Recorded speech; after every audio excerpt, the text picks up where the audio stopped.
If you're anything like us, you'll often feel like you're spending far too much money on video games. If so, consider this a motivational episode that will show you that you're really not that bad at all, as we count down the top 10 most expensive games ever sold.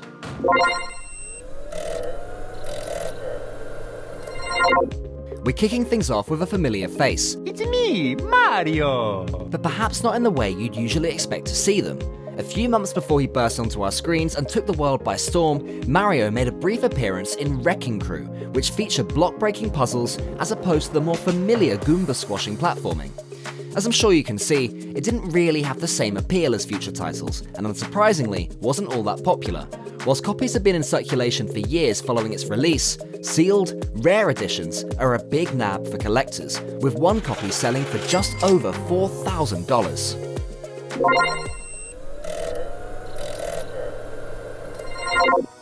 Now here's one with a bit of history to it, and had some unique promotional strategies which netted it a high price and had it soon become a prize in someone's collection. We're sure a lot of you will remember the class NES title DuckTales. Before you start looking through your old collections looking for a copy to put on the market, the game isn't worth that much. Hold on to it though, it's a great game. With the release of the remastered version in 2013, Capcom looked to get on the press's good side by sending out 150 limited editions to different companies. These included the original game in a golden NES cartridge, as well as some recreated ads for different Capcom titles, all lovingly packed away inside a collector's lunchbox. They even padded the box with, we kid you not, real shredded dollar bills. It's a peculiar gambit, but it's made it a hot collector's edition, with one rare, artist-proof version going for $5,100, despite originally being listed for a lowly $5.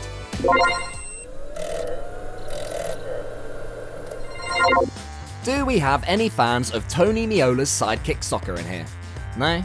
Didn't think so. Oh, there's a big surprise! That's an incredible... I think I'm gonna have a heart attack and die from that surprise! It's not really a name that means that much outside of a very certain sect of American soccer fans. And it's no surprise that when this game was pushed to outside markets, the name was altered.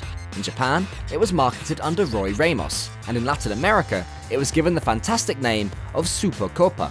Due to its various runs, different versions of the game got increasingly rare, especially Super Copa, so much so that the market started flooding with the fake Brazilian versions of the game to try and dupe potential collectors.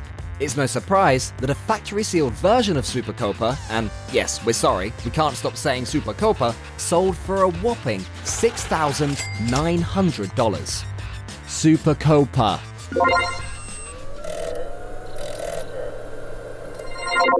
Before esports took over as the peak of top-level competition in games, things were done very differently, with regional tournaments, showcases, and mashups of different games to find the overall best gamer.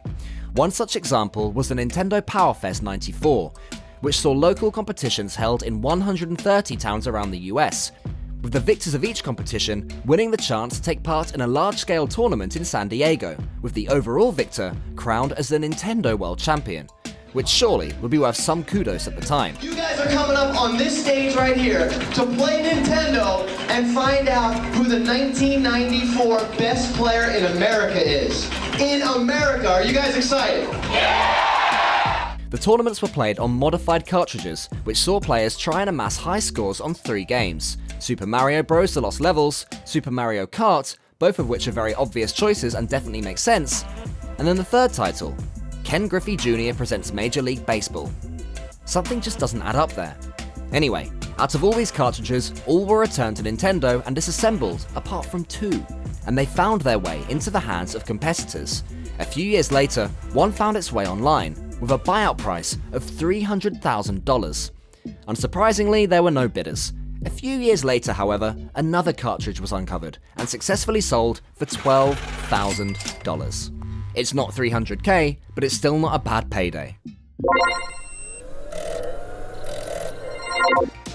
So we've seen a few things that might make you think, okay, I can see why someone might want that.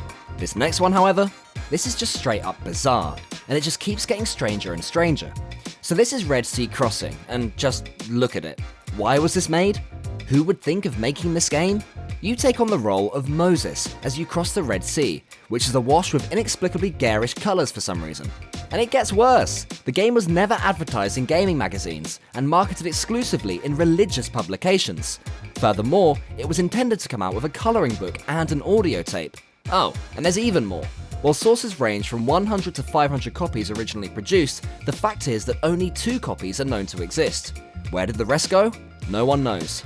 However, due to its bizarre nature and straight-up rareness, a copy of this game has been sold for just shy of $14,000. If you've ever received a weird game from a religious relative, we urge you to check if it could be Red Sea Crossing. You're in for a big payday if it is.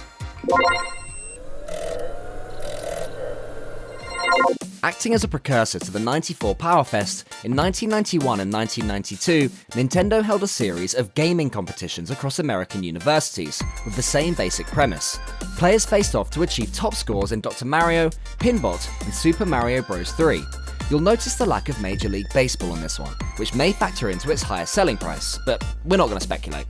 So Nintendo toured America, finding the best and brightest gamers, with the overall winner receiving a cool $10,000.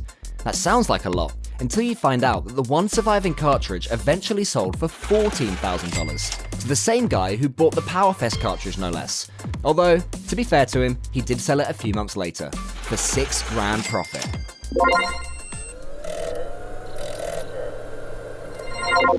As you've surely picked up on so far, a lot of these titles go for crazy amounts of money, down to there being only a few copies in existence. That's not the case for our next game, which is a game known all over. With tens of millions of physical copies shipped, it's not like cartridges are all that hard to come by. Even fully boxed and in mint condition, a copy of the game would net you a nice amount, but not enough to make this list. However, when one lucky seller noticed he had a copy on his shelf that had been gathering dust for years, he put it up for sale, with the modest starting bid of 1 penny. What ensued was a ferocious bidding war, which eventually capped off at a whopping $30,000. 30 grand for a game that nearly all of us have owned at some point. So, why'd it go for so much? Well, firstly, it was one of the earlier editions, but that wouldn't have pushed it up to those levels. What was the driving force was the fact that it was still factory sealed, and it still had its original price tag of $26.99. It was the perfect embodiment of video game appreciation, and you know, some collectors gonna need to have that.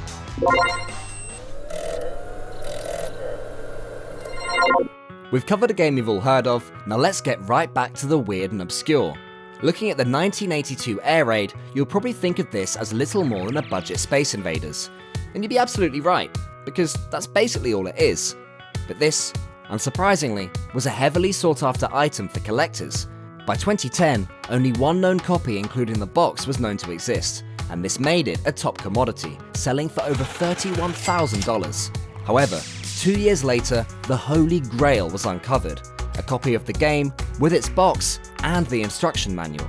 The analogy for this for game collectors was like putting a drop of blood into a pool of sharks. It caused an absolute frenzy. Bids were coming in quickly, with the winning bid being just over $34,000. Just to put that into perspective for a moment, that's over $3,000 for a game's instruction manual. Think about that. Next time you throw one out, thinking, I'll probably never need it.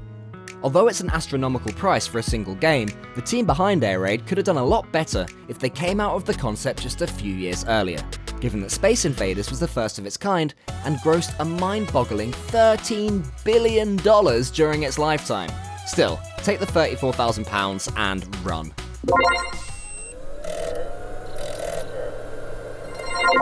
"20 years before Wii Fit, another movement game was set to keep gamers in shape as they exercise their way to high scores. Bandai's Stadium events aimed to be this game, and came equipped with a mat to track player inputs as they performed all sorts of physical tasks to power their on-screen character. The title was quickly picked up and rebranded by Nintendo into World Class Track Meet, and was reintroduced to stores with a new power mat after a mass recall of Stadium events. However, a few copies of the original Stadium events still got out, and today they're dubbed as some of the rarest NES games of all time. Now this one's a little bit more difficult to collect. Not only do you require the cartridge and its original box, and these together will cost you $20,000, we're still missing two components, the input mat and its box. These were the big ticket items, with an original box with no mat included being sold for nearly $10,000 at one point. Altogether, a fully sealed set has been successfully sold for just shy of $42,000. This is absolutely staggering money for a game, but we've still got one title that can top it.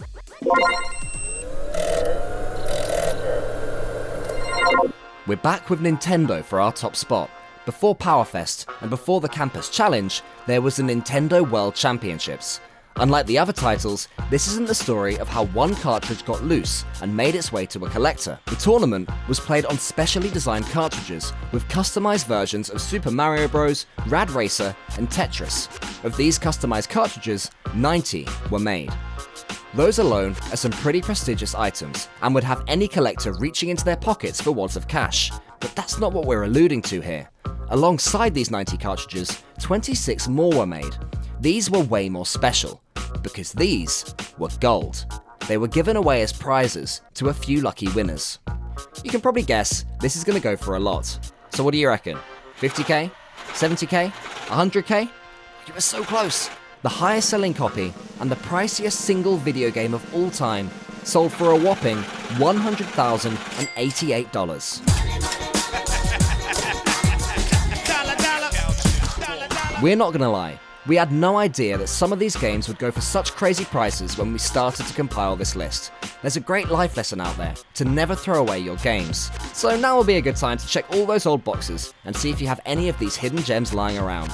You can be confident that they'll pick up a pretty penny.